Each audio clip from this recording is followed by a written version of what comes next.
राम राम हरे हरे। हरे कृष्ण कृष्ण कृष्ण हरे हरे। हरे कृष्ण कृष्ण कृष्ण हरे हरे।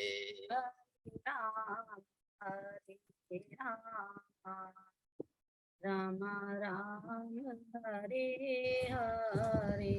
हरे राम राम राम हरे हरे। हरे कृष्ण कृष्ण कृष्ण हरे हरे। हरे कृष्ण कृष्ण कृष्ण हरे हरे। हरे राम राम राम हरे हरे। हरे राम राम राम हरे हरे। हरे कृष्ण कृष्ण कृष्ण हरे हरे। हरे कृष्ण कृष्ण कृष्ण हरे हरे। हरे राम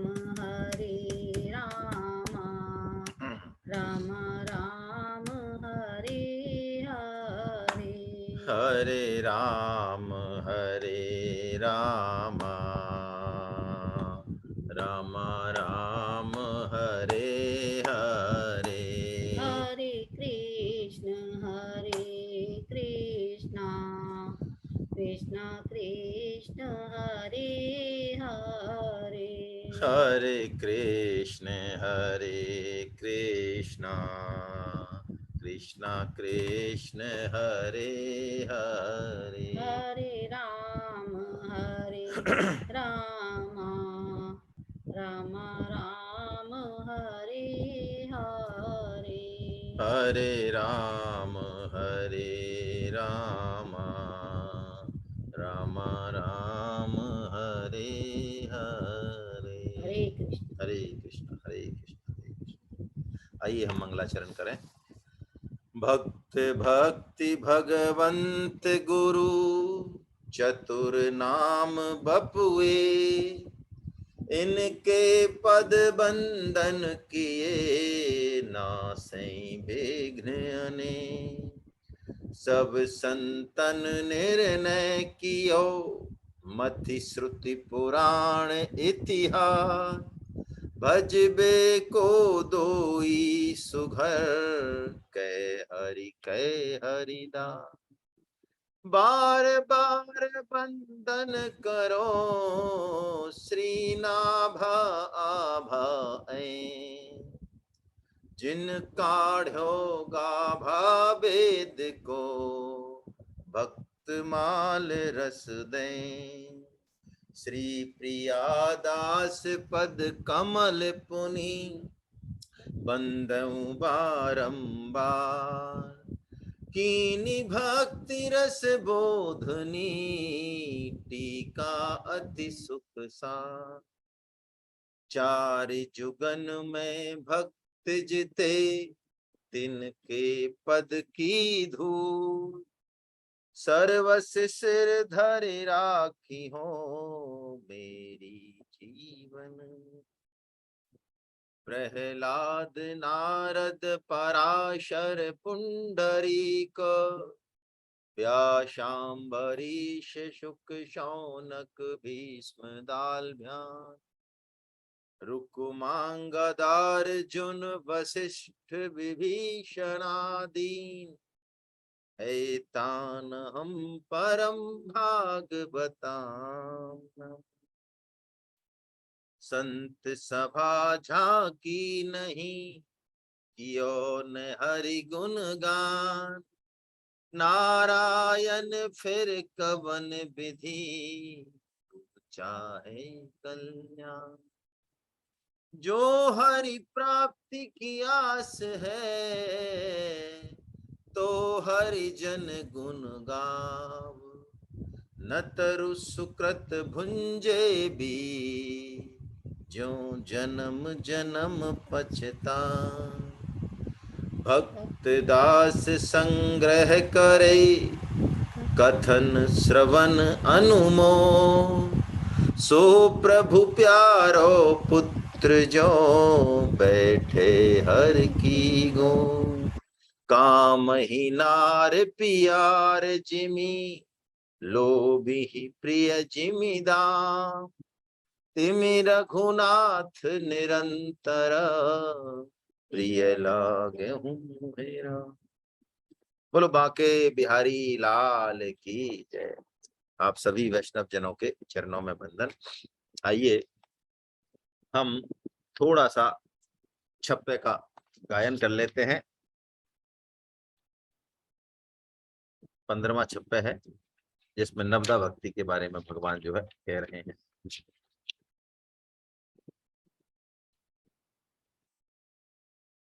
पद पराग करुणा करो नेता नवदा भगति के। पद पराग करुणा करो नेता नवधा भगति के। श्रवण परीक्षित सुमति व्यास सावक सुकीर्तन। इन दो के बारे में हम चर्चा कर चुके हैं। श्रवण परीक्षित सुमति, बुद्धिमान परीक्षित जी श्रवण भक्ति के आचार्य हैं और व्यास सावक यानी सुखदेव जी महाराज कीर्तन भक्ति के आचार्य हैं। श्रवण परीक्षित सुमति व्यास सावक सुकीर्तन। सुठि सुमिरन प्रहलाद प्रथु पूजा कमला चरणन मन। आज ले रहे हम सुठि सुमिरन प्रहलाद यानी स्मरण भक्ति के जो आचार्य हैं वो प्रहलाद जी हैं। सुठी सुमिरन, सुठी सुठी शब्द भगवान श्री राम के लिए भी मानस में कई बार आया है ना। सुठी मतलब सांगो पांग, बहुत अच्छे तरीके से सुमिरन का जो तत्व है वो कहते हैं प्रहलाद जी जानते हैं, है ना। ऐसा प्रहलाद जी का स्मरण है। तो थोड़ा सा हम बैकग्राउंड देख लें कि प्रहलाद जी का जो जन्म है वो किस बैकग्राउंड में होता है। और जब गर्भ में बालक हो या गर्भवास के समय की स्थिति, गर्भ के समय की स्थिति, वो बालक के चरित्र निर्माण में, उसके संस्कार निर्माण में कितनी महती भूमिका निभाती है, ये बात हमारे शास्त्रों ने बड़े वैज्ञानिक आधार पे बहुत पहले से ही कह दी है। तो हिरण्याक्ष और हिरण्यकशिपु ये दो भाई हुए हैं, ये हम जानते हैं, श्रीमद् भागवतम में हमने कथा ली। और हिरण्याक्ष का वध भगवान बारह अवतार लेते हैं, पृथ्वी का उद्धार करते हैं, पृथ्वी को रसातल से लाते हैं और जल में टिकाते हैं और फिर हिरण्याक्ष के साथ वध करते हैं और हिरण्याक्ष युद्ध करते हैं, हिरण्याक्ष का वध कर देते हैं। तो हिरण्याक्ष का जब वध हो जाता है तो उसका जो भाई है हिरण्यकशिपु, है ना। हिरण्यकशिपु का शाब्दिक अर्थ है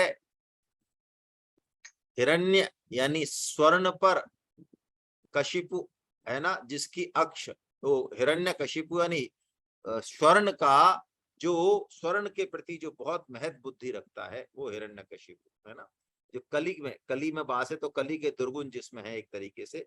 तो कहते हैं कि हिरण्यकशिपु विष्णु भगवान से बदला लेने के लिए, हिरण्याक्ष वध का बदला लेने के लिए वो बहुत भयंकर तपस्या कर रहा था। जब वो तपस्या कर रहा था तो इंद्र ने उसकी तपस्या में विघ्न कर दिया। उसके बगल में दो पक्षी आ गए, वो नमो नारायण नमो नारायण नमो नारायण ऐसे कहने लगे। तो एक बार उसकी तपस्या भंग हो गई और वो उनको मारने दौड़ा तो वो भाग गए। फिर हिरण्यकशिपु के मन में कुछ विधि का विधान, वो घर लौट आया और जो उसकी पत्नी थी कयाधु, कयाधु के पास जब वो आया तो वो इस घटना को सुना रहा था। जब कयाधु के पास आया रात्रि में, तो प्रहलाद जी का जब गर्भ में जन्म होता है तो उसके मुंह से उस घटना को लेके नमो नारायण शब्द ही निकल रहा था कि वो दो पक्षी जो आए वो नमो नारायण इसी क्षणों में प्रहलाद कयाधु के गर्भ में आए। फिर कयाधु को कह के अगले दिन हिरण्यकशिपु फिर तपस्या के लिए चला गया। अब जैसे ही हिरण्यकशिपु तपस्या के लिए चला गया तो इंद्र की सेना ने आक्रमण कर दिया। किस पर? हिरण्यकशिपु की नगरी पर। और हिरण्यकशिपु था नहीं, इसलिए देवताओं ने उन असुरों को मार पीट कर भगा दिया और इंद्र ने कयाधु, जिनकी की गर्भ में प्रहलाद जी थे, जन्म ले चुके थे, उस कयाधु को उसने बंदी बनाया और बंदी बना के और उसको ले जाने लगा कि इसको खत्म करना है मुझे, कयाधु को। कि रास्ते में देवर्षि नारद मिले, प्रणाम किया इंद्र ने, तो देवर्षि नारद ने कहा इंद्र को कि इस निरपराध सती का, इस अबला का तुम तिरस्कार मत करो, इसको छोड़ दो तुरंत। तो इंद्र ने कहा महाराज कैसे छोड़ दें, इसके पेट में तो हमारा जो शत्रु है देवताओं का, वो पल रहा है इसके पेट में, वो भी इतना बड़ा ही राक्षस बनेगा, इसको कैसे छोड़ दे, इसको तो मैं मारूंगा, अभी की अभी खत्म करूंगा। तो देवर्षि नारद ने इंद्र को फटकारा कि तुम्हारी हिम्मत नहीं है जो तुम इसको खत्म कर सकते हो, है जाको राखे साइया मार सके ना कोई। तुम देवताओं में इतनी शक्ति नहीं है कि भगवान के भक्त को तुम इंच मात्र भी चोट पहुंचा सको, इसलिए मैं तुम्हें खबरदार करता हूं कि एक निष्पाप और महात्मा है और तुम्हें अभी भगवान का विधान पता नहीं है। इस कयाधु के गर्भ में एक महान भक्त जो है पल रहा है, इसलिए तुम इस बात को बिल्कुल भूल जाओ। इंद्र ने उनकी बात मान ली और कहते हैं भक्त की जननी मानकर और कयाधु की परिक्रमा की और वो स्वर्ग चले गए।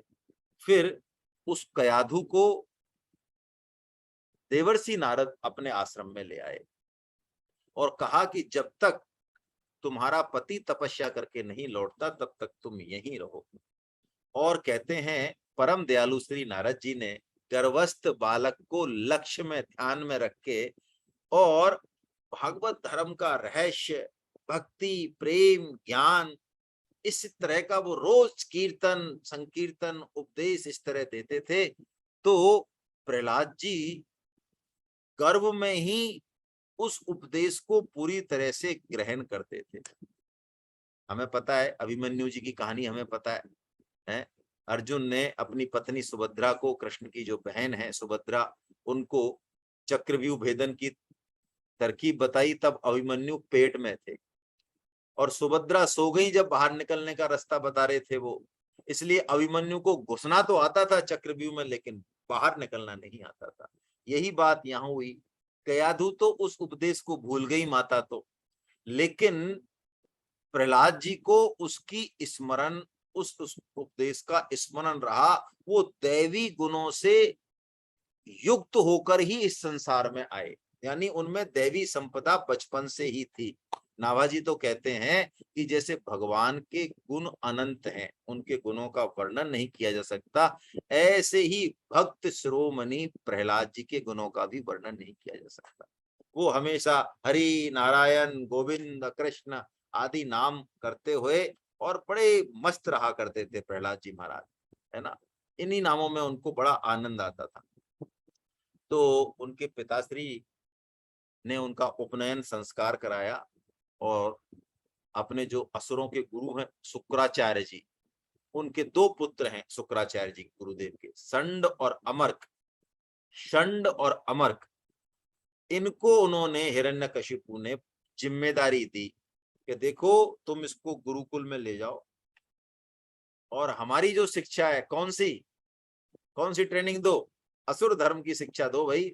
देवासुर संपदा विभाग में जो असुर विभाग है उसकी ट्रेनिंग दो इसको, हमारे कुल की ट्रेनिंग दो, आप अच्छे से इसको बढ़िया बनाओ, आप पढ़ा लिखा के है। तो कहते हैं प्रहलाद जी महाराज के अंदर जो गुण थे वो दैवी गुण बचपन से मिले, उन गुणों में उनकी निष्ठा, बचपन में एक ऐसी घटना घटी कि उनकी निष्ठा उन गुणों में बहुत ज्यादा बढ़ गई। भगवान के प्रति एक घटना ने उनके मन में अगाध विश्वास जगा दिया। क्या क्या घटना थी? वैसे हम ले चुके हैं, लेकिन दोबारा ले लेते हैं चरित्र में। कि एक बार प्रहलाद जी जा रहे थे कि कहीं नगर में वैसे घूम रहे थे, बच्चों के साथ बातचीत कर रहे थे कि उन्होंने एक कुम्हार के घर में, जो उसकी पत्नी थी कुम्हारी, उसको हाथ में माला लेके और भगवान का नाम जप करते हुए, और उस आवा जो उसने मटकी पकाने के लिए आवा लगाया, उस आवे की चारों तरफ परिक्रमा करते हुए देखा। तो प्रहलाद जी ने वैसे ही पूछ लिया उनसे कि अरे तुम राम राम राम राम राम राम राम राम ये करते हुए, माला करते हुए इस आवा की परिक्रमा क्यों कर रही हो? तो उसने कहा कि हमारे यहाँ एक मटकी में बिल्ली ने बच्चे दे रखे थे, और मेरे को खूब ध्यान था कि मैं जब आवा लगाऊंगी तो जो है इस मटकी में जिसमें बिल्ली है, इसको मुझे नहीं रखना है कच्ची मटकी में। लेकिन मुझे ध्यान नहीं रहा, आवा में मैंने वो मटकी भी रख दी, और अब मैंने इसमें आग लगा दी, धुआं उठ गया। जब आग धधकी तब मुझे अचानक ध्यान आया कि ओहो, वो कोमल कोमल बच्चे बिल्ली के इसमें थे। अब भगवान के सिवाय मेरे पास और कोई आश्रय नहीं है, इसलिए मैं भगवान की जो है परिक्रमा कर रही हूँ, उनका ही स्मरण कर रही हूँ, क्योंकि भगवान के नाम की महिमा अनंत है। तो प्रहलाद जी ने कहा कि हमारे पिताश्री तो रोज हमसे सुबह सुबह यही कहते हैं कि हम ही हैं भगवान, हमसे बड़ा कोई है। वो आसुरी संपत्ति है ना, ईश्वरो अहम अहम सिद्धो हम बलवान सुखी, हमारे समान और कौन ईश्वर है? तो वो कहते हैं हमारे पिताश्री तो राजा हैं इतनी पूरे इस पृथ्वी के, और वो कहते हैं हम ही भगवान है, हमारे बराबर कौन बलवान है? देवी देवता सब कांपते हैं, सारे प्रजापति कांपते हैं उनके मारे, हम देखते हैं रोज, है ना? तो तू उनको छोड़कर और ये कौन से भगवान को भज रही है? तो कुम्हारी ने कहा कि तुम्हारे पिता वो नकली भगवान है, बने बनाए भगवान है वो अपने मन के, और उनकी हिम्मत नहीं है कि वो इस आवे से उन बिल्ली के बच्चों को बचा दें। वो तो एक परमात्मा ही है, भगवान श्री राम ही हैं जो कि इस काम को कर सकते हैं। बड़ा निर्भीकता से उसने उत्तर दिया, ये डरते हुए कि ये खुद राजकुमार है, इसके पिता जो है सम्राट है, असुर है। क्योंकि निर्भयता होती है ना, दैवी संपत्ति में पहला गुण निर्भयता ही तो है, अभयम सत्व संसुत्ति। तो कुमारी तो भक्त थी भगवान की। तो प्रहलाद जी के मन में ये बात जम गई। उन्होंने कहा देखो, अभी तो मैं जा रहा हूं, लेकिन तुम आवे को जब खोलोगी तो मेरे सामने खोलोगी, मुझे बुलाना, मेरे सामने खोलना।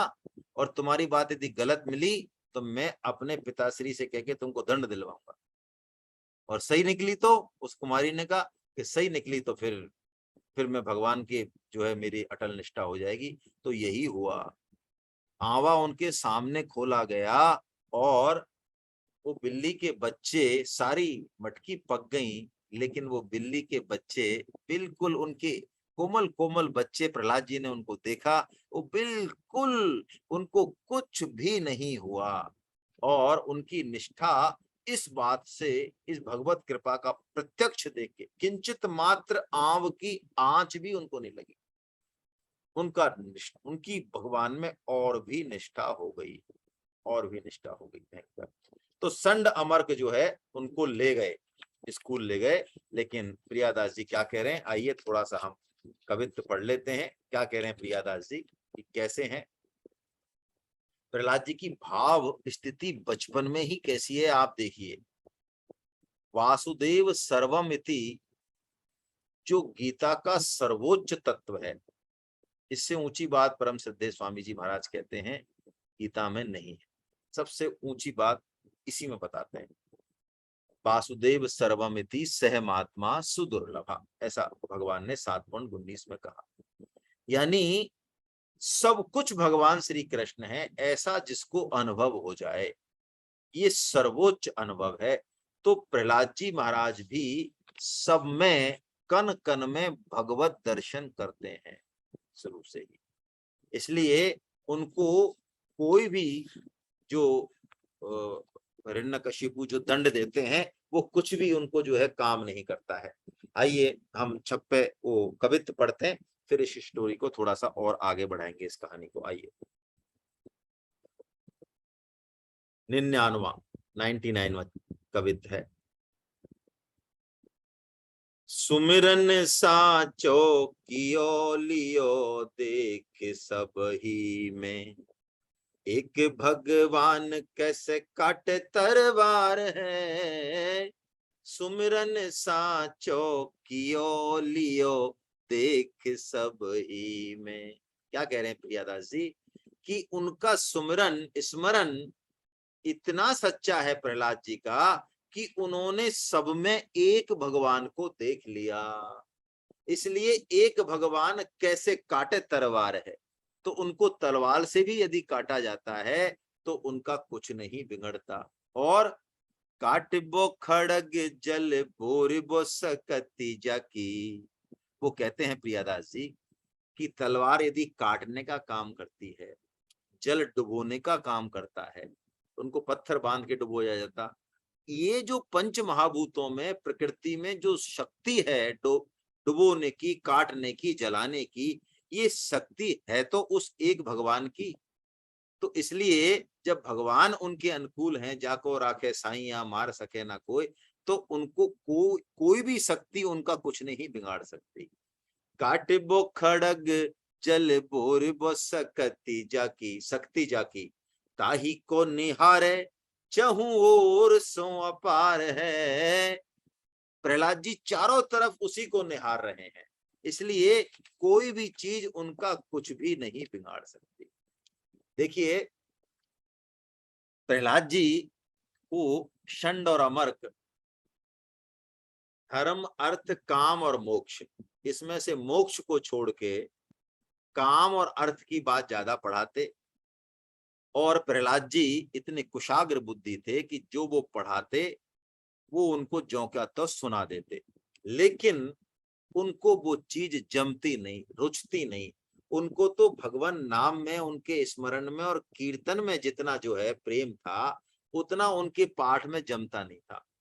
तो कुछ महीनों बाद जब वो घर आए तो प्रहलाद जी ने बड़े प्रेम से, सॉरी हिरण्यकशिपु ने बड़े प्रेम से प्रहलाद जी को गोद में बिठाया और कहा, बेटा तुमको बताओ तो सही कौन सी बात तुमने अच्छी लगती है जो तुमने पढ़ी है अब तक, इतने महीनों में जो तुमने पढ़ी है।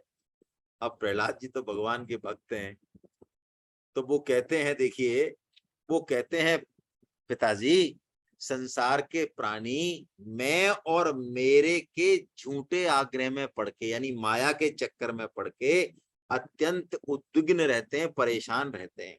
इसलिए मैं तो यही ठीक समझता हूं कि मनुष्य जन्म पाकर व्यक्ति इन सब चक्करों में न पड़ के और इस ग्रस्त जीवन में भी यदि उसकी ममता आ सकती है तो उसको छोड़ के और केवल एक भगवान श्री हरि की जो है शरण ग्रहण करे।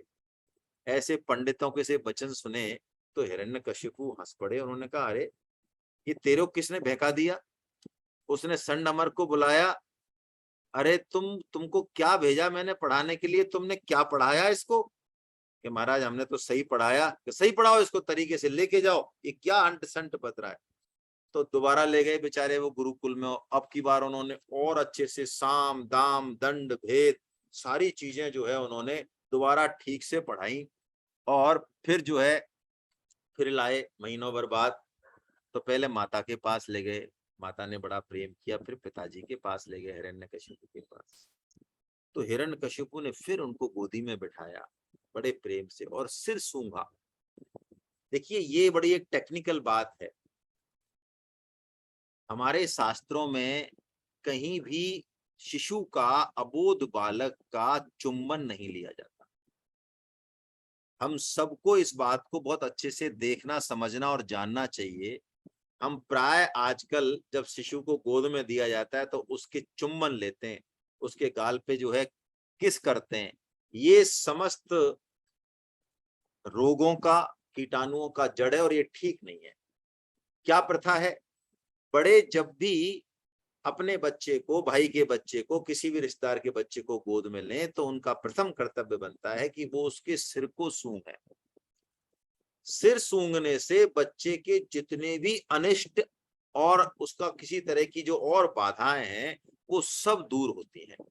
तो देखिए, ये आजकल तो हम जो है अच्छे भले कपड़ों में है ना, असुरपना हमारे अंदर है, ये हिरण्यकशिपु जी भी जो है ना सिर सूंघ रहे हैं उनका, प्रहलाद जी का लिखा हुआ है, मैं अपने मन से नहीं कह रहा हूं। वो सिर सूंघ रहे हैं और बड़े प्रेम से बोल रहे हैं, अरे बेटा, अब हमें तुम अब पढ़ के आए हो, कोई अच्छी सी बात सुना दो बेटा, तुमने जो सबसे अच्छी बात तुमको लगती हो वो बताओ। तो देखिए, नन्हे से प्रहलाद जी एक श्लोक बोलते हैं नवदा भक्ति का जो बड़ा फेमस है? आपको याद हो तो आप भी बोलिए।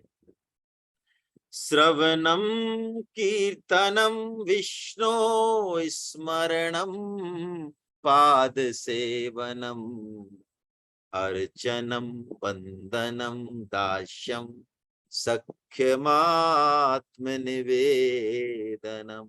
हे पिताजी, श्रवण कीर्तन ये जितनी नवदा भक्ति है, इनको भगवान के प्रति समर्पण भाव से की जाए तो इसी में मनुष्य जन्म की सफलता है। अब तो ये श्लोक सुन के और भगवान विष्णु की महिमा सुन के, और जो है उन्होंने हिरण्यकशिपु ने बहुत डांटा, खुद को प्रहलाद जी को भी डांटा और गुरु पुत्रों को बुला के डांटा कि तुम परवाह नहीं कर रहे हो, मैंने तुमको क्या कहा था, तुम ध्यान नहीं देते हो इस पे, तुमने बिगाड़ दिया इस बालक को, मेरे बालक को। तो उन्होंने कहा, महाराज अब आपको क्या कहें, न तो ये हमने बिगाड़ा है न किसी और ने बिगाड़ा, ये तो जन्मजात बिगड़ा बिगड़ाया आया है। ये तो खुद तो बिगड़ा ही हुआ है, अरे ये अपने आसपास के जो और हमारे दैत्य कुल के जो हैं बालक, उनको भी ये खुद बिगाड़ रहा है? तो प्रहलाद जी ने उसको, प्रहलाद जी को हिरण्यकशिपु ने गोद से उठा के और भूमि पे फेंक दिया। देखिए, एक चीज हम समझें विवेक पूर्वक, हालांकि ममता की बेड़ियों से जकड़े हुए हैं हम, हमारी समझ में आना बहुत मुश्किल है, हम सभी समय समझाए तो समझाए हमें। अभी तो हम पुत्र प्रेम में, पुत्री प्रेम में, पत्नी प्रेम में, पति प्रेम में इतने जकड़े हुए कि समझ में नहीं आती। शास्त्र तो कहता है कि संसार के सभी संबंध स्वार्थ संबंध हैं। आपको रैदास महाराज जी की जब कथा सुनाई जाएगी तो आपको उसका मुझे ध्यान आ रहा है। रघु, रघु उनके पिता का नाम है, और वो अपने पुत्र प्राप्ति के लिए इतने प्रयत्न करते हैं, रामानंदाचार्य जी महाराज के यहाँ तक जो है अपनी वो इच्छा पहुंचा देते हैं टेक्निक पूर्वक, कैसे भी मेरे पुत्र हो जाए, मैं जान लगा दूं उसके लिए। और रैदास जी उनके हुए, रघु जी के। लेकिन उसी रैदास जी को धीरे धीरे जब उनका भक्ति भाव देखा, है ना, तो उसी रैदास जी को रघु ने अपनी समस्त संपत्ति से वंचित कर दिया, एक झोंपड़ी तक नहीं दी।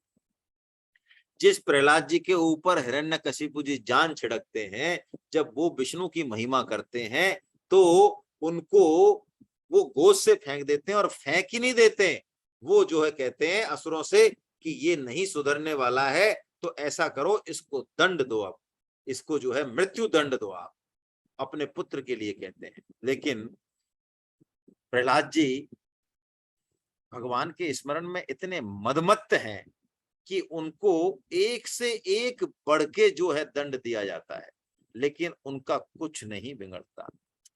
अरे पासनी सो बांध के अगाध नीर बोर राखे, गले में इतना बड़ा पत्थर लटका के जंजीर से और फेंक दिया उनको जलाशय में। पासनी सो बांध के अगाध नीर बोर राखे, तीर तरवारन सो मारे मारे हारे हैं। खूब सारे तीर दिए, तलवार दिए, गिरी ते गिराए दियो, डर पेन कुतब मद मत बारे भारे, हाथी तर उड़ारे हैं, हाथियों के नीचे कुचलवा दिया। फिर सिर आरे ले अंगनी माझ जारे, और आरी से कटवा दिया।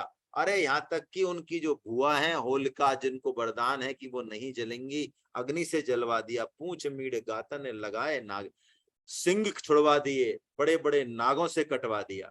लेकिन भावते के प्रेम में मगन कछु जाने नहीं, ऐसे प्रहलाद पूरे प्रेम मत बारे हैं। प्रहलाद जी मानो भगवान का कृपा का, भगवान के स्मरण का, जैसे वो कहते हैं ना कोलगेट का सुरक्षा चक्र, तो कोलगेट का सुरक्षा चक्र तो पता नहीं कैसा है कि नहीं, वो फर्जी है कि नहीं, कैसा है, लेकिन ये भगवान के स्मरण का जो चक्र है, सुरक्षा चक्र, कुछ भी उनका कुछ भी नहीं बिगड़ता है, हैं? अरे कौन की त्रास करे तुलसी, जो पर राखी है राम तो मारे ही कोरे, हैं? कौन की त्रास करे तुलसी, जो पे राखी है राम तो मारी है कोरे। ऐसा अगाध विश्वास है। सूली सिंहासन हो जाती है, पर्वत से गिराते हैं तो नीचे फूल बिछ जाते हैं। अरे सिंहों को छोड़ते हैं तो सिंह जो है पूंछ हिलाते हुए उनके जो है तलवे चाटने लगते हैं। विषधर सर्प जो है गले की माला बन जाते हैं, यहाँ तक कि उनकी भुआ भी जल जाती है। तो प्रहलाद जी से पूछते हैं हिरण्यकशिपु, अरे कि तुमको इतनी भीषण अग्नि में भी कोई ताप नहीं लग रहा है, जलन नहीं हो रही क्या तुमको?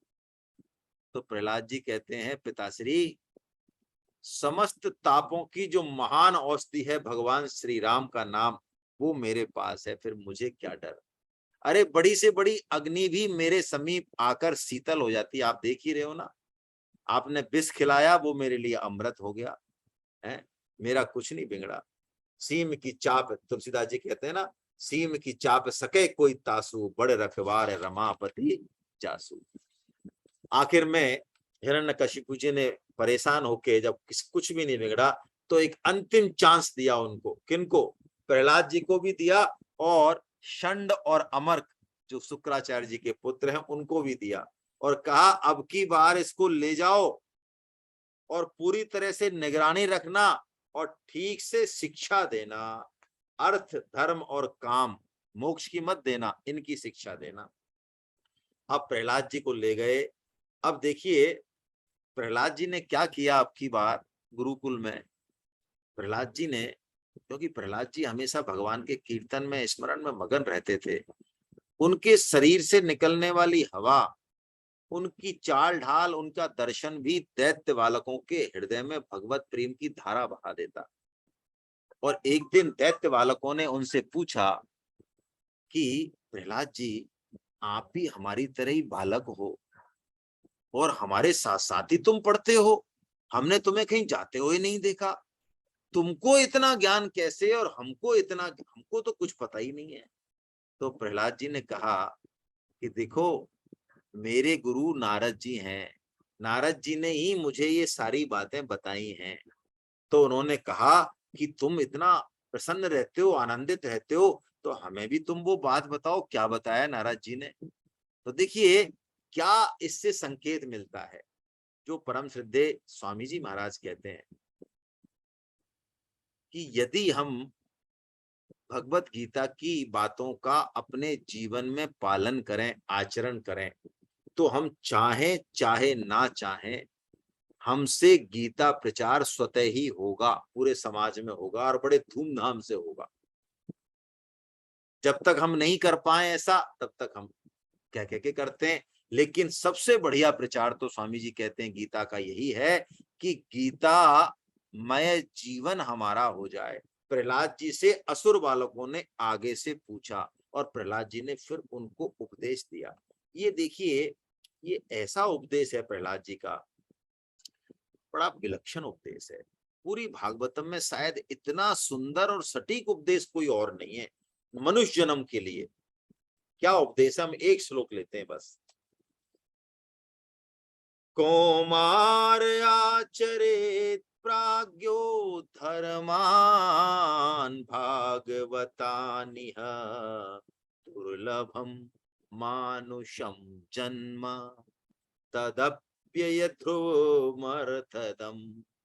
ये जो प्रहलाद जी ने बच्चों को जो बात कही, ये की यही बात भगवान गीता में 9.32 में भी कहते हैं। अनित्य सुखम लोकम इमं प्राप्य भजस्व माम। भगवान कहते हैं ना 9.32 में कि ये मनुष्य शरीर अनित्य है, इसमें सुख नहीं है, दिखता है नहीं, खुजली सुख है। इसका तो एक ही मतलब है, एक ही उद्देश्य, इमं प्राप्य भजस्व माम। इसका एक ही मतलब है कि इस शरीर को पाके तू केवल और केवल मेरा भजन कर। यही बात प्रहलाद जी कर रहे हैं। मित्रों, दोस्तों को कह रहे हैं, मित्रों, इस संसार में मनुष्य जन्म बड़ा दुर्लभ है। वैसे तो इसका कुछ पता नहीं है, ये अध्रुव है, कब अंत हो जाए एक क्षण का भरोसा नहीं इसका, मलमूत्र का भांड ही तो है ये। लेकिन इसमें एक क्वालिटी है बहुत बड़ी, क्या? इसके द्वारा उस अविनाशी, ये है तो विनाशी, लेकिन इसके द्वारा अविनाशी परमात्मा की प्राप्ति हो सकती है और इसका यही सर्वोच्च लाभ है। क्यों? सुख दुख तो प्रहलाद जी ने बड़ी बहुत ऊंची बात प्रहलाद जी यहाँ कहते हैं, बहुत प्यारी बात। प्रहलाद जी कहते हैं जीवन में सुख और दुख तो बिना प्रयत्न के मिलते ही हैं, अपने आप मिलेंगे। आप चाहे प्रयत्न नहीं करें तो भी सुख मिलेगा, मिलेगा। सुख और दुख प्रारब्ध के बस आते ही रहते हैं, इसलिए हम अपनी आयु को फालतू के कामों में खर्च नहीं करके और भगवान के भजन में करें, ऐसा उपदेश दिया। और फिर उन्होंने क्या किया, प्रहलाद जी ने कहा देखो मैं तुमको पहले ध्यान लगाओ और फिर हम लोग कीर्तन करेंगे। तो प्रहलाद जी ने जो है कीर्तन चालू किया और उस कीर्तन में बच्चों को सबको इतना मजा आया कि बच्चे जो पहले मुंह से बोल रहे थे वो नृत्य करने लगे अपने आप, क्योंकि देखिए कीर्तन में ये भगवान के नाम में एक ऐसा आकर्षण है, सारे शास्त्रों की पूंजी वो भगवान नाम में है। ऐसा अद्भुत सुख उनको मिलने लगा, नाचने गाने लगे हैं। हरे कृष्णा कृष्णा कृष्णा हरे हरे, हरे रामा रामा रामा हरे हरे, हरे कृष्णा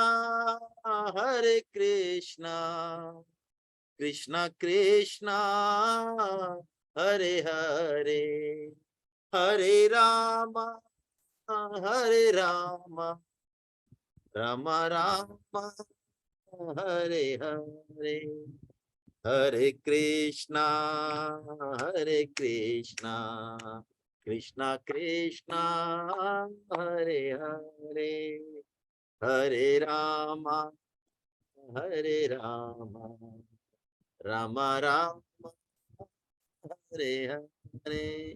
हरे कृष्णा हरे रामा की मंगल ध्वनि से संपूर्ण उन्होंने क्या किया, पहले तो वहां कीर्तन किया तो उनके जो गुरु थे उन्होंने दरवाजा बंद कर दिया बाहर से और दौड़े दौड़े किसके पास? हिरण्यकशिपु के पास, कि देखो हमारी जान पे बन रही है, हमको फांसी की सजा होने वाली है, आज दैत्येंद्र को पकड़ के लाए, हिरण्यकशिपु को कहें महाराज देखो ये क्या कर रहा है, इसने खुद तो बिगड़ाया है, इसने सारे बच्चे बिगाड़ दिए, आप खुद देख लो आके। और प्रहलाद जी ने तो कहा कीर्तन करते करते जब सारे मस्त हो गए कि देखो ऐसा करो अपन लोग आज पूरे नगर में संकीर्तन करते हैं, पूरे नगर को जो है संकीर्तन से गुंजा देते हैं। क्यों गुंजा देते हैं? कि देखो कुछ लोग तो ऐसे हैं जो खुद कीर्तन कर लेते हैं, लेकिन कुछ लोगों का कीर्तन में भाव नहीं होता। तो यदि हम नगर संकीर्तन करेंगे तो ये भगवान नाम की ध्वनि उन लोगों के भी कान में जाएगी जो कीर्तन में महत्व बुद्धि नहीं रखते, और उनके कान में पड़ के उनका भी जो है चित्त शुद्धि होगी। तो वो तो दरवाजे तोड़ ताड़ के और नगर संकीर्तन को निकलने लगे। और हिरण्यकशिपु को जब समाचार पहुंचा तो कहते हैं हिरण्यकशिपु ने अपने प्रधानमंत्री को भेजा। तो प्रधानमंत्री जैसे ही आया तो कीर्तन सुन के और थोड़ी देर जब उनके बीच में खड़ा हुआ और जिस तरह से वो नृत्य कर रहे थे, थिरक रहे थे, तो ऐसा प्रेम रंग लगा प्रधानमंत्री को भी हिरण्यकशिपु के कि वो हाथी से उतर के लाज संकोच छोड़ के और वो भी कीर्तन करने। ये छूतकार हो गए भाई, आप मजाक मत समझो, ये छूतकार हो गए ये। यदि हम कीर्तन करें घर में या किसी को भी, तो आपका हृदय कितना ही पत्थर हृदय हो हमारा, बहुत ज्यादा समय तक झेल नहीं पाएगा। ये कीर्तन में ऐसी शक्ति, और कलयुग का तो ये परम धर्म है कीर्तन, संकीर्तन है। तो कीर्तन का जादू भैया ऐसा ही है। प्रभुपाद जी कहते हैं जादू वो जो सिर चढ़ के बोले हैं, तो ये संकीर्तन का जादू ऐसे है। प्रभुपाद जी, परम श्रद्धेय प्रभुपाद जी महाराज ने जो विदेशों के जो हिप्पी जो गांजा अफीम खाते हैं उनको कीर्तन सुना सुना के भगवान का भक्त बना दिया है। हम तो हृदय स्थल में रहते हैं, भगवान के भारत भूमि में रहते हैं, तपोभूमि में रहते हैं, हम चेंज हो जाएं तो कौन सी बड़ी बात है। तो प्रधानमंत्री जी नहीं आए, लोगों ने खबर दी महाराज आपने जो प्रधानमंत्री जी भेजे हैं वे प्रधानमंत्री जब खुद ही ठुमका लगा रहे हैं, कीर्तन में मस्त हो रहे हैं, तो कहते हैं हिरण्यकशिपु जी खुद गए गुस्से में। और हिरण्यकशिपु का नाभाजी लिखते हैं कि जादू वो जो सिर चढ़ के बोले, हिरण्यकशिपु जी के जब दूर से ही आवाज आने लगी, हरे कृष्णा कृष्णा कृष्णा हरे हरे, हरे राम राम। है तो देखो मूल रूप में है तो ये भगवान की भक्ति, श्राप से बने। तो हिरण्यकशिपु का मन भी एकदम से मचल उठा कि मैं भी नाच नाच के कीर्तन करूं और गाऊं उन्मुक्त होके, ऐसा। तो और वो थोड़ा बहुत तो उसकी हरकत होने लगी, तो हिरण्यकशिपु को एकदम होश आया और उसको संदेह होने लगा अपने ऊपर कि कहीं मेरी दशा ऐसी नहीं हो जाए जैसे ये पागलों की तरह कीर्तन। तो कहते हैं वो भाग गया और वहीं पे उसने आदेश दिया कि पकड़ के लाओ इनको सबको। तब तक वो कीर्तन करते हुए महल तक आ ही गए थे। और जब आ गए तो महल में आके तो उनके जो साथी थे वो थोड़ा डर गए। उन्होंने कहा महाराज हम तो अब घर चलें, आपके पिताजी बड़े क्रूर हैं, कहीं हमारी जान ही ले लें। तो प्रहलाद जी ने कहा ठीक है तुम जाओ, अब मैं जाता हूं अंदर पिताश्री के पास। तो जब पिताश्री के पास गए तब हिरण्यकशिपु गुस्से के मारे, क्रोध के मारे लाल हो रहा था। उन्होंने कहा तुमने मूर्ख, तुमने मेरे तनिक से क्रोध से बड़े बड़े लोकपाल कांप उठते हैं, देवराज इंद्र, बड़े बड़े देवताओं की हिम्मत नहीं, और तूने आज अपने कुल के विरुद्ध, मेरी आज्ञा के विरुद्ध काम किया है। क्या तू जानता नहीं है कि मैं कौन हूं? है ना, मेरे बारे में तू जानता नहीं है क्या? तो उन्होंने कहा पिताश्री मैं खूब जानता हूं, है मैं खूब जानता हूं, लेकिन मैं आपसे हाथ जोड़ के निवेदन करता हूं कि आप भी भगवान विष्णु का ही भजन करो। इतने इतने में वो हिरण्यकशिपु को ऐसा गुस्सा आया कि खड़ग लेके हाथ में और सिंहासन से कूद के और प्रहलाद जी के सामने खड़ा हो गया कि सुन, अब मूर्ख, अब तेरे मरने का काल आ गया। तू किसके दम पे ये मेरी आज्ञा का उल्लंघन कर रहा है? तो उन्होंने कहा महाराज मेरा तो दम अकेले एक भगवान ही है कि कहाँ है तेरे भगवान? अब मैं तेरा वध करने वाला हूं। वो तेरा जो भगवान है, तेरा जो सहायक है, अब उसकी हिम्मत हो तो तुझे बचा ले, बता वो कहाँ है? मैं तो तेरे सामने खड़ा हूं। तो प्रहलाद जी ने कहा है कि पिताश्री आप ये बताओ ये कि वो कहाँ नहीं है, है? देश काल दिसि बिदिसहु माही, कहे हूँ सो कहा जहां प्रभु नाही। हरि व्यापक सर्वत्र समाना, प्रेम ते प्रगट होई मैं जाना। भगवान शंकर के वचन है ये, है? भगवान शंकर ने कहा कि कहाँ चलें भगवान के पास, ब्रह्मा जी और सारे देवता आए, भगवान के पास जाने की क्या जरूरत है? भगवान तो यही है कि यही है कि यहाँ कहाँ महाराज? अरे कि यही है भाई, कहाँ नहीं है भगवान? तो प्रहलाद जी भी यही भाषा इस्तेमाल कर रहे हैं कि कहाँ नहीं है भगवान, आप बताइए। तो वो कहता है हिरण्यकशिपु सामने एक खंभ था कि क्या इस खंभ में भी है तेरे भगवान? तो उन्होंने कहा हाँ महाराज इस खंभ में भी भगवान है। बस भगवान इतना जो अत्याचार हो रहा है किस पर? प्रहलाद जी पर। वो खड़ग लेके खड़ा है मारने की तैयारी में, भगवान प्रकट होना चाह रहे हैं, लेकिन प्रकट तो वो तब हो जब भक्त जरा उंगली रखने की जगह तो दे। उनका तो इतना अटूट विश्वास है कि वो तो भगवान से सहायता भी नहीं मांग रहे। भक्त की वाणी को सिद्ध करने के लिए भक्त कुछ बोले तो सही, तब जाके भगवान प्रकट हो। यही प्रियादास जी अपने कवित्व में कह रहे हैं। आइए इसको पूरा करें 99वें कवित्व को। अरे पूछे ते बतायो खंभ, पूछे ते बतायो खंभ, ताहा ही दिखायो रूप, प्रगट अनूप भक्त वाणी ही सो प्यार है। देखिए क्या बात है, भगवान सर्व समर्थ होते हुए भी भक्तों के प्रेम के वश में है। भक्त यदि कह दें जैसे द्रौपदी जी ने कहा है कि द्वारका वासिन, तो जैसे द्वारका वासिन कहा तो कहते हैं भगवान द्वारका गए। जैसे भक्त कहता है वैसे भगवान, ये यथा माम प्रपद्यन्ते, उसकी भक्त की आज्ञा का मानो भगवान पालन करने में एक सर्वोच्च सुख महसूस करते हैं। तो जैसे ही प्रहलाद जी ने खंबे की तरफ इशारा किया, भगवान वहां प्रकट हो गए। और प्रकट भी कैसे हुए, आ हा, है? कैसे रूप में प्रकट हुए, ऐसा क्रोध, ऐसा नृसिंह रूप के बराबर उग्र रूप भगवान का कोई अवतार हुआ ही नहीं है। अरे दुष्ट डारे मारी गरे, आते नहीं डार, उसकी आंतें फाड़ दी भगवान ने। भगवान का एक नाम यहाँ पे आंत्रमाली भी है, क्योंकि नखों से जब फाड़ा है हिरण्यकशिपु के पेट को, तो आंतें कहते हैं हमारे बहुत लंबी आंतें होती है, किलोमीटरों लंबी आंतें होती है हम सबके पेट में। तो भगवान आंतों को निकाल निकाल के, खून भरी आंतों को, और अपने गले में डाल रहे हैं। गले में आंतों की माला बना ली भगवान ने। माला, माला के बिना थोड़ी रहते हैं भगवान, चाहे नरसिंह भगवान हो चाहे कोई हो। तो इसलिए एक नाम उनका आंत्रमाली हो गया है। दुष्ट डारे मारे गरे, आते लही डार, तो क्रोध को न पार, कहा कियो यो विचार है। अब भगवान का क्रोध बिल्कुल शांत नहीं हो रहा है, इतना जबरदस्त क्रोध में है हिरण्यकशिपु का वध करने के बाद भी। हालांकि कहते हैं नरसिंह भगवान ने, क्योंकि हिरण्यकशिपु ने जब तप किया तो ब्रह्मा जी से वरदान मांगा, और ब्रह्मा जी ने उनको ऐसा वरदान दिया, जैसा कहा वैसा वरदान दे दिया। कैसा वरदान दिया कि महाराज ना जमीन में मरूं ना आकाश में मरूं, हाँ ठीक है डन। ना दिन में मरूं ना रात में मरूं, हाँ डन है। ना मनुष्य से मरूं ना पशु से मरूं, हाँ डन ठीक है। ना आपकी सृष्टि के किसी भी प्राणी से नहीं मरूं, चलो हटाओ। चलो भगवान ने कहा ठीक है। मैं सूखे आयुध से मरूं ना गीले आयुध से मरूं। अब सारे शस्त्र खत्म कर दिए उसने।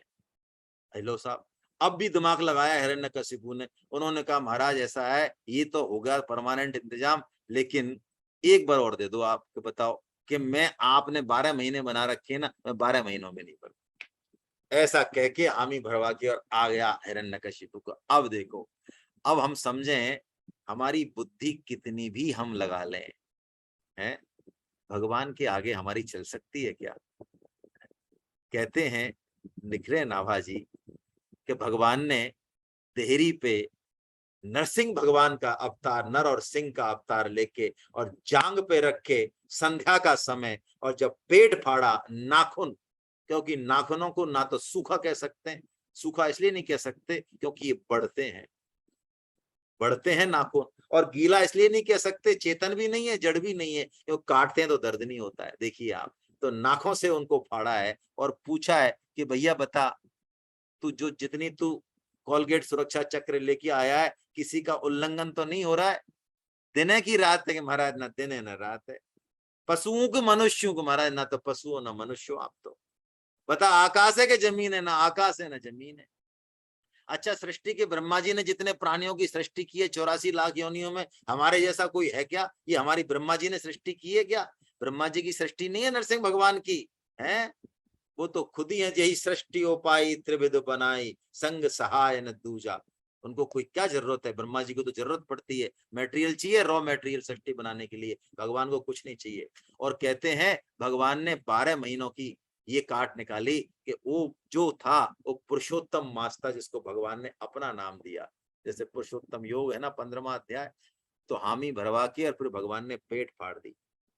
और उसके बाद भी भगवान का इतना जबरदस्त क्रोध है कि कहते हैं उनके क्रोध के मारे क्या भगवान शिव और क्या भगवान ब्रह्मा जी, उनकी हिम्मत नहीं पड़ रही है जाने की बगल में, कोई नहीं जा रहा उनके बगल में। और फिर उन्होंने लक्ष्मी जी को कहा कि ऐसा करो, आप तो उनकी अर्धांगिनी हो, हमारी तो हिम्मत नहीं पड़ रही है, लेकिन आप तो चले जाओ। तो लक्ष्मी जी जाने लगी तो भगवान नरसिंह जी ने थोड़ी कर्री सी निगाह से उनको देखा है। क्यों देखा? अरे भाई, तुम्हारी इस माया के चक्कर में तो मेरा भक्त इतना परेशान हुआ है, और तुम फिर मेरी तरफ ही आ रही हो, अभी तो तुम्हारी इतनी हिम्मत। तो लक्ष्मी जी तो एकदम, उन्होंने जैसे ही कर्री निगाह से देखा तो उलट फिर के वापस आ गई, और उन्होंने कहा हम नहीं जाते उधर। कि क्यों? कि हमारे पति नहीं है ये, हमारे पति तो विष्णु देव है। ये तो नरसिंह, ये हमारे पति नहीं है, हम नहीं जाते इधर, है ना। तो वो कोई नहीं गया उनकी तरफ। आखिर कहते हैं ब्रह्मा जी ने देखा भगवान का क्रोध शांत नहीं हो रहा है, तो प्रहलाद जी को ही भेजा, वत्स तुम ही जाओ। 5-6 साल के बालक प्रहलाद, और भगवान सिंहासन पर विराज रहे हैं। कहते हैं सिंहासन नाम की जो व्युत्पत्ति हुई है वो भी नरसिंह भगवान के हिरण्यकशिपु के सिंह के आसन को ही सिंहासन कहते हैं, यहीं से हुई है। और सिंहासन पे बैठे हुए खूंखार रहे हैं, उनके जो आंखें हैं, आंखें, उनके कान, उनके बाल, उनके नख, उनका बड़ा जबरदस्त वर्णन है। तो और वो प्रहलाद जी, उनको कोई भय नहीं हुआ भगवान के इस रूप से। वो तो जाके और भगवान के चरणों में जो है गिर गए। हाँ, भगवान ने जैसे ही देखा कि अरे ये हो भक्त प्रहलाद मेरे चरणों में, खट उन्होंने खींच के उसको गोदी में उठा लिया और बड़े प्यार से उनका दुलार किया। और प्रहलाद जी महाराज भी बड़े प्रेम से अबोध बालक की तरह कभी नरसिंह भगवान की दाढ़ी खींच रहे हैं, कभी मूंछ पकड़ रहे हैं, कभी कह रहे हैं जरा दांत बताना, दांत कितने अंदर। तो वो कह रहे हैं, भगवान नरसिंह भगवान कह रहे हैं, उनका गुस्सा शांत हो गया कि अरे प्रहलाद तुझे डर नहीं लग रहा? मेरी लपलपाती जिज्ञा से, सूर्य के समान तेजस्वी नेत्रों से, पहनी ताड़ों से, आंतों की माला से खून ही खून हो रहा है चारों तरफ से, और ये सीधे बर्छे की तरह कान से, क्या तुझे डर नहीं लग रहा? तो वो कहते हैं महाराज मेरे को आपसे क्या डर है? मेरे को तो आपके यहाँ पे जितना सुख मिल रहा है उतना सुख मैंने आज तक किसी के भी उससे अति प्रसन्नता है मेरे। तो बड़ा अपना कर कमल नरसिंह भगवान ने प्रहलाद जी को उनके सिर पर फेरा और प्रभु के कर कमल का स्पर्श पाके प्रहलाद जी और भी जो है प्रसन्न हो गए, आनंदित हो गए। और उन्होंने कहा, भगवान ने, प्रहलाद जी अब तुम वर मांगो। तो प्रहलाद जी ने कहा महाराज बड़ी प्यारी बात है ये, देखिए हम सबके लिए सीखने सिखाने लायक बात है। हम छोटा मोटा भजन, छोटी मोटी भक्ति करते हैं और जीवन में अवसर पड़ता है तो बदले में भगवान से मांग लेते हैं कि प्रभु बताओ इतनी देर से 10 साल से तुम्हारी गीता पढ़ रहे हैं, तुम्हारी माला कर रहे हैं, और हमारे ऊपर तुमने ये ये वो कर दिया, इतनी प्रतिकूल परिस्थिति भेज दी, कुछ तो शर्म करो महाराज। यानी प्रहलाद जी ने भक्ति के बदले में जो भगवान से अनुकूलता मांगे या वर मांगे उसको भक्त नहीं कहा। आहा कैसा श्लोक है, उसको व्यापारी कहा, वणिक कहा, बढ़िया कहा उन्होंने प्रहलाद जी ने। यस्य आशीष आसास्ते न सभृत्य, न सभृत्य, वो भक्त नहीं है, सेवक नहीं है, वो भक्त नहीं है, सवै वणिक, वो वणिक है। इसलिए उन्होंने कहा महाराज आप ये क्या वर मांगने के लिए कह रहे हैं, ये तो प्रेम भक्ति में विघ्न है और मुझे क्या जरूरत है, मैं तो आपका निष्काम सेवक हूँ, आप मेरे निरपेक्ष स्वामी हैं, आज से हैं क्या हमेशा से हैं, मैं आपसे क्या मांगूंगा, मेरे को सब आप बिना मांगे दे ही रहे। फिर भी भगवान ने कहा, देखिए अब आप और भी सूक्ष्म बात देखिए, भक्त की हाइट देखिए। कई बार हम निष्कामता के आवेश में तत्व को नहीं समझते, निष्कामता का आवेश और उसका हम इस तरह का नाटक करते हैं जैसे हमारे जैसा कोई निष्काम नहीं है, अपमान कर देते हैं दूसरों का। लेकिन देखिए प्रहलाद जी को जब भगवान ने दोबारा कहा कि वर मांगो प्रहलाद, तो प्रहलाद जी ने ये सोचा कि मुझे तो लगता है कि मैं निष्काम हूं, मेरे अंदर कोई कामना नहीं है, लेकिन भगवान यदि मेरे को बार बार कह रहे हैं कि वर मांग वर मांग वर मांग, आग्रह कर रहे हैं, तो इसका मतलब कहीं न कहीं कोई कामना बीज रूप में मेरे अंदर है ही। तो क्या वर मांगते हैं? हाथ जोड़ के, हे मेरे वरदान शिरोमणि स्वामी, यदि आप मुझे वर देना ही चाहते हैं तो हे प्रभु मैं आपसे प्रार्थना करता हूं कि मेरे हृदय में कभी कामना का बीज अंकुरित ही नहीं हो, मुझे ये वरदान दे दें। वाह कैसा वरदान मांगा, और भगवान प्रसन्न हो गए। और फिर उन्होंने, देखिए बालक है ना, कैसा अधिकार है जन्म जन्म के पिता पर। वो कहते हैं कि मैं आपसे प्रार्थना करता हूं कि पिताश्री ने जो आपका अपराध किया, आपकी महिमा को नहीं जान के मेरे पिताजी इस महत अपराध से मुक्त हो जाएं, उनका पतन ना हो। तो भगवान ने बड़े प्रेम से हाथ फेरते हुए कहा कि प्रहलाद, अरे जिस कुल में तुम्हारे जैसा भक्त पैदा हो जाता है, तुम्हारे पिताजी की बात कर रहे हो, जिस कुल में तुम्हारे जैसा भक्त महाभागवत पैदा हो जाता है, उस कुल की तो 21 पीढ़ियां तर जाती है। तुम्हारे पिताजी की तो तुम बात ही छोड़ो।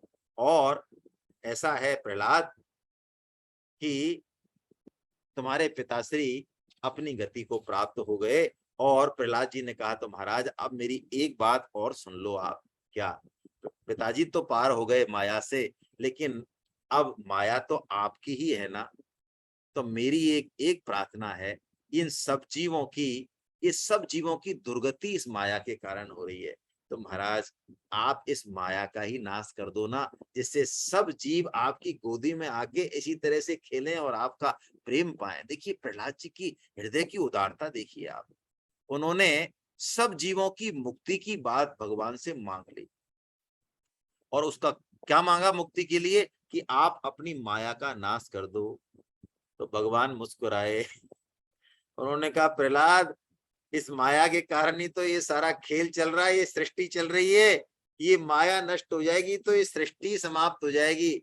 फिर ये जो प्रपंच भास रहा है ये भासेगा ही नहीं। तो भैया माया तो नष्ट नहीं हो सकती, लेकिन अब तुमने वरदान मांगा है तो मैं तुमको दिए बिना भी नहीं रह सकता। तो मैं तुमको एक वरदान देता हूं कि देखो, तुम्हारा कोई स्मरण करेगा यदि तो उसको माया नहीं व्यापेगी। क्या कैसी बड़ी बात, कैसी बढ़िया बात देखिए है। भगवान नाम की महिमा, और भगवान नाम से भी ज्यादा महिमा प्रहलाद जी के नाम की हो गई है कि प्रहलाद जी के नाम का कोई स्मरण करे तो जो है उसको माया नहीं व्यापेगी। तुलसीदास जी ने भी कहा है, नाम जपत प्रभु कीन प्रसादु, भगत शिरोमणि हे प्रहलादु। देखिए तुलसीदास जी भक्त शिरोमणि हैं, लेकिन तुलसीदास जी भक्त प्रहलाद जी को भगत शिरोमणि बता रहे हैं। तो वो बता रहे हैं तो वही बात माननी चाहिए। भक्त प्रहलाद ही हैं भगत शिरोमणि। तो उन्होंने कहा माया का तो नाश नहीं होगा, लेकिन तुम्हारा कोई स्मरण करेगा उसको माया नहीं व्यापेगी। तो प्रहलाद जी ने कहा महाराज ज्यादा मजा नहीं आया, है ना। हाँ ज्यादा मजा नहीं आया ये तो अब आप एक काम करो महाराज, फिर अंतिम हमारी प्रार्थना सुन लो। आप हाथ जोड़िए, बताओ। भगवान खुश है प्रहलाद जी से, मांगो आज तो जो मांगना है। तो ऐसा करो महाराज, फिर ऐसा करो, इन सब जीवों को आप बैकुंठ ले चलो, बैकुंठ में वास करें, ये बड़े आनंद से रहें। तो भगवान हंसे। भगवान ने कहा अरे प्रहलाद निष्पाप तुम्हारे हृदय, तुम्हारा तो बिल्कुल शुद्ध स्वच्छ हृदय है, तुम्हें नहीं समझ में आ रही बात। अरे बैकुंठ आना कौन चाहता है? तो प्रहलाद जी ने कहा वाह, बैकुंठ ही नहीं आना चाहता कोई? महाराज ये क्या बात कह दी आपने। तो भगवान ने कहा हमारी बात पे विश्वास नहीं हो तो चलो हम आपको अलाउ करते। आप जो है जिसको भी बैकुंठ लाना चाहोगे उसको उसको हम अलाउ कर देंगे। आप ले आओ बैकुंठ जिसको लाना चाहो। तो प्रहलाद जी ने कहा महाराज ये बात तो जमी नहीं, हम अभी लाते हैं, देखो अभी जाते हैं। तो प्रहलाद जी चले वहां से। नावादास जी लिख रहे हैं। तो सबसे पहले तो उन्होंने कहा ये हमारे जो बड़े बूढ़े हैं ना, ये खांसते रहते हैं, भगवान का नाम वाम कुछ लेते नहीं है, वैसे ही मर चले इनकी पूरी जिंदगी। तो उन्होंने बड़े बूढ़ों के पास गए, अपने कुलवंश के ताऊ चाचान के पास, कि चलो महाराज बैकुंठ में चलो, है ना। तो उन्होंने कहा अरे नालायक, तूने अपने पिता का सत्यानाश करा दिया और अब हमको भी हमारा भी सत्यानाश कराना चाह रहा है। बैकुंठ बैकुंठ ले जाके हमको कहीं नहीं हम नहीं जाएंगे कोई बैकुंठ बैकुंठ। तो ऐसे प्रहलाद जी कहते हैं भगवान की माया देखो कितनी प्रबल है। ये कोई हंसाने की या झूठी बात नहीं है, ये सच्ची बात है। ये अब यदि मैं कड़वे शब्दों में कहूं तो ये सब हमारी ही बात है, ये सब हमारी बात है। आज हम चाहे 100 गज के मकान में रह रहे हो, चाहे 1000 गज के में रह रहे हो, चाहे साइकिल पे चल रहे हो, चाहे मर्सिडीज में चल रहे हो, चाहे घर में हमारी इज्जत बहुत हो रही हो चाहे नहीं हो रही हो, मैं आपको सच्ची सच्ची बात बता रहा हूँ। ये प्रपोजल यदि प्रहलाद जी हमारे सामने भी रखे हैं तो हम में से एक की भी हानि बढ़ाई जाएगी। ये सब स्वामी जी कहते हैं ये सब सत्संग और श्रवण का कूड़ा करकट कर दिया आप। मुझे हमारे बाबा साहब, परम श्रद्धेय बाबा साहब, उनकी बात याद आती है।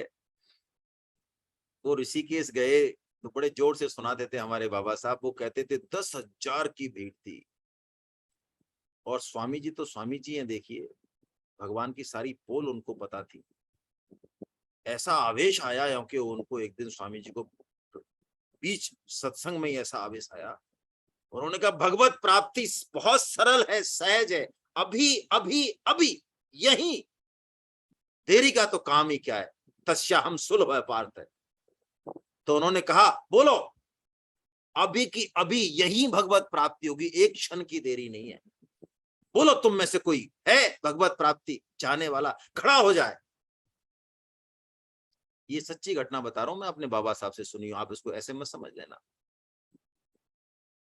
हमारे बाबा साहब भी 32 साल के बाद पूरे 70 साल तक बिल्कुल घरगृहस्थी से दूर रहे, संतों की सेवा में रहे, निष्काम भक्त थे, लेकिन गांव के थे। तो बाबा साहब सुनाते कि ऐसे बोलते अपनी भाषा में मटा के, बड़ी आश्चर्य की बात है भैया, बड़ा गजब हो गया, एक 10,000 के आदमियों में से एक सिंगल आदमी खड़ा नहीं हुआ। तो हमने पूछा महंगी महंगी बाबा साहब आप क्यों नहीं खड़े हुए? अरे कि हमारे जैसे और माँ कई थे। उन्होंने कहा मटा पता नहीं बाबा यानी क्या करेगा भैया, यानी क्या ले जाएगा, यानी कोई भगवत प्राप्ति कराएगा तो कोई यानी क्या करेगा बाबा भगवत। ऐसा है कि भैंसा बैठ गया अंदर से, इतना प्राणों का भय है ये, प्राणों की जिजीविषा इतनी तगड़ी है हमारी, ये फैक्ट है ये। देहे प्राण ते प्रिय कछु नाही, और जिन भक्तों ने प्राण का जो है नहीं रखा, उन पर भगवान कुर्बान हो गए, चाहे वो दशरथ जी हो चाहे कोई भी हो। लेकिन हमारे सारा ज्ञान जब तक प्राणों पे कोई बने नहीं, जैसी प्राणों पे बनती है हमारा सारा ज्ञान जो है। मैंने आपको कथा सुनाई ना, एक लक्कड़हारा था, लक्कड़हारा, वो लक्कड़हारा बड़ा लोभी था। तो वो जब जंगल में एक दिन क्या किया, लकड़ी काटने जाता था, तो लकड़ी काटने में उसने ज्यादा लकड़ी काट ली और उनको छोड़ते बने नहीं उससे। तो उसने जो वो बनाया, क्या वो बंडल जो बनाया लकड़ियों का, तो वो इतना भारी बना लिया कि अब वो उससे उठे नहीं। खूब कोशिश कर ली उसने। अब दोपहर हो गई, सुबह से खाया कुछ नहीं, बेचारा इतना थका मांदा, बड़ा परेशान हो गया। और अत्यंत अधीर होके उसने ऐसी करुणा से पुकारा कि हे यमराज उठा ले भैया, अब तो तू, अब क्या फायदा ऐसी जीवन से। हाँ तो कहते हैं इतने करुणा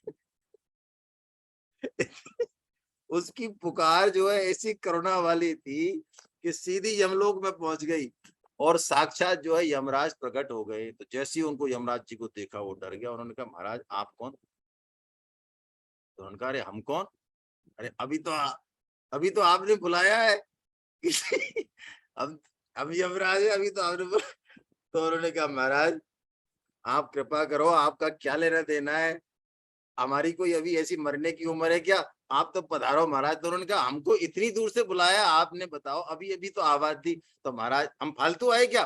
कि महाराज फालतू तो आप नहीं आए, ऐसा करो इस भरोटे में जरा हाथ लगवा दो, ये मेरे मुंह पे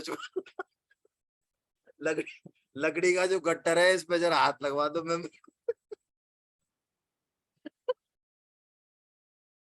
तो प्राणों की जिजीविषा ऐसी होती है। भगवान स्वामी जी के परसों पल्ले दिन के सत्संग में सुना कि परमात्म तत्व वो आनंद इतना विलक्षण है कि हम उसका आइडिया भी नहीं लगा सकते।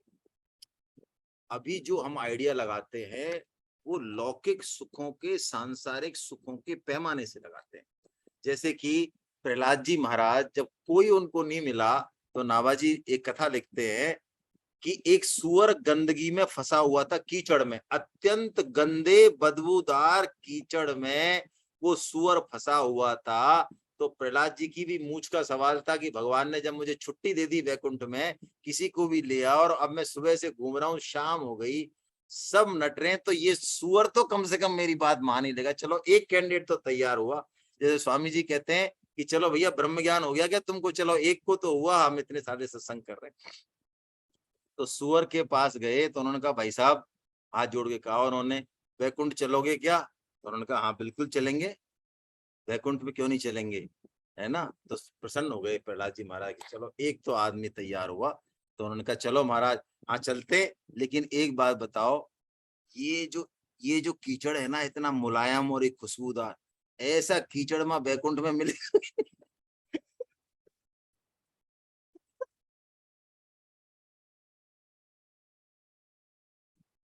जिस योनि में भी, जिस अवस्था में भी हम हैं, ये माया इतनी प्रबल है, इतनी प्रबल है कि हमको उसी में ही जो है वो सुख मिलता है, उसी में ही सुख मिलता है। वैसा जो है ऐसा हमारा माल है। और चलिए, भगवान प्रहलाद जी जो नरसिंह रूप धारण करते हैं प्रहलाद जी के लिए, कहते हैं भगवान कि प्रहलाद जी से माफी मांगते, भगवान प्रेम करते हैं उनको। क्यों मांगते हैं? इसलिए कि प्रहलाद जी, मैं बहुत लेट आया, तुमने पुकारा, तुमने तो पुकारा नहीं, मुझे आना बहुत पहले चाहिए था, लेकिन मैं बहुत लेट आया, इसलिए तुम मुझे क्षमा कर दो, ऐसा भगवान बोलते हैं। मुझे तुम क्षमा कर दो। वो भगवान जो है क्षमा मांग रहे हैं प्रहलाद जी से। बोलिए कैसी कैसी कैसी बात है ये? आइए थोड़ा देखते हैं।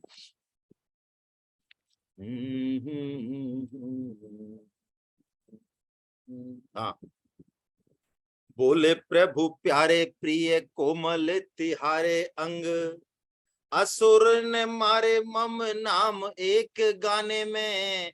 मेरे भगवान नाम का, मेरे नाम का स्मरण करने में तुमने कितनी पीड़ा उठाई, तुम्हारे कोमल कोमल अंगों पर कैसा कैसा अत्याचार किया। गिरी ते गिराए पुनी जल में डुबाए हाय, अग्नि में जलाए कमी राखी ना सताने में। प्रभु जी कह रहे हैं और हृदय से लगा रहे हैं, अश्रु बहा रहे हैं नरसिंह जी। उर से लगाए लपटाए कहें बार बार, करुणा स्वरूप बने करुणा दिखाने में। भगवान तो है ही करुणा स्वरूप, लेकिन वो करुणा स्वरूप भी प्रहलाद जी को करुणा दिखा रहे हैं और कह रहे हैं, मंजुले मुखार बिंद चूमी चूमी कहे प्रभु। प्रभु कह रहे हैं, क्षमा करो पुत्र मोहे तेरे भई आने में। हे पुत्र, मेरे को जो देर हुई वो तुम अब क्षमा करो। ऐसा कह के ये प्रहलाद जी का चरित्र जो है, भगवान नरसिंह भगवान और प्रहलाद जी के चरित्र को हम प्रणाम करते हैं। बोलो भक्त प्रहलाद की जय। जय। चलो, किसी के मन में कोई और बात हो तो हम कर लें 2-4 मिनट। एक तो मेरा आपसे निवेदन है, 3 सेमिनार हमारी लाइन में है। सबसे पहले जोधपुर की है 6, 7, 8। आपसे मेरा विनम्र निवेदन है पुनः, हालांकि 50 कैंडिडेट हो चुके हैं, ज्यादा हो गए, लेकिन आप भी अपनी आहुति अवश्य डालें। उसके बाद जयपुर की सेमिनार है, जयपुर की सेमिनार में भी आप लगिए। अभी तक हमने उसकी कोई बात नहीं की, लेकिन ज्यादातर साधक जयपुर के हैं। जयपुर की सेमिनार को भी हमको सफल बनाना है, जरूर लगिए उसमें। एक एक दो दो आदमी साधक भी करेंगे आप। और तीसरी सेमिनार जो जेएमएल गुप्ता साहब के निमित्त से इंदौर में हो रही है, देखिए इंदौर की सेमिनार एक ऐसी सेमिनार है, मैं आपको बता रहा हूँ, गुप्त बात बता रहा हूँ, कि वहां आपको माल तो मिलेंगे चकाचक, सुबह शाम दोपहर और रात को। और आपकी इच्छा हो, क्योंकि इंदौर वालों को मैं जानता हूं, हमने 3-4 सेमिनार किए, हमने लिख तो दिया है 2000 और 1000। आपकी इच्छा हो तो 2 रुपए देना, आपकी इच्छा हो तो मत देना, वहां कोई आपसे मांगने वाला नहीं है। हालांकि मैं तो ये कहता हूँ, पैसा देके ही जाएं हम, क्यों किसी के ऊपर वो बने। लेकिन इंदौर की सेमिनार में उनका पैसों का भाव रहता ही नहीं है, वो पैसे रखते हैं हमारे कहने पे रखते हैं बड़ी जबरदस्ती। तो आप अटेंड करें और करवाएं लोगों को, मेरा आपके चरणों में बारंबार यही निवेदन है। जोधपुर, जयपुर और इंदौर की सेमिनार। चलिए, गोविंद जय जय गोपाल जय जय, गोविंद जय जय गोपाल जय जय, राधा रमण हरि गोविंद जय जय। हरि हरि गोविंद जय जय गोविंद जय जय गोपाल जय जय, जय गोपाल जय जय, राधा रमण हरि गोविंद जय जय, राधा रमण हरि गोविंद जय जय, राधा रमण हरि गोविंद जय जय। राधा रमण हरि गोविंद जय जय, नाम संकीर्तनम यस्य नाम संकीर्तनम यस्य सर्व पाप प्रणाशनम सर्व पाप प्रणाशिनम प्रणामो दुःख समनस्तं नमामि हरिं परम। प्रणामो दुःख समनस्तं नमामि हरिं परम। बोलो बांके बिहारी लाल की, जय। बोलो वृंदावन बिहारी लाल की, जय। बोलो राधा गोविंद देव सरकार की। जय अर्जुन के सखा भगवान श्री कृष्ण की, जय मीरा के गिरधर नागर की, जय सूर के घनश्याम की, जय वृषभानु सुता राधा रानी की, जय मर्यादा पुरुषोत्तम भगवान श्री राम की, जय जानकी माता की, जय गौ माता की, जय धरती माता की, जय साधक संजीवनी की, जय श्रीमद् भागवत महापुराण की, जय श्री श्री भक्तमाल की, जय सब संतों की, जय सब भक्तों की, जय अनंत कोटि वैष्णव वृंद की, जय आज के आनंद की जय हो। हरि बोल हरि बोल। आप सभी वैष्णव जनों के चरणों में मेरा दंडवत प्रणाम। हम मिलते हैं अगली क्लास में। हरे कृष्ण हरे कृष्ण हरे कृष्ण हरे कृष्ण हरे।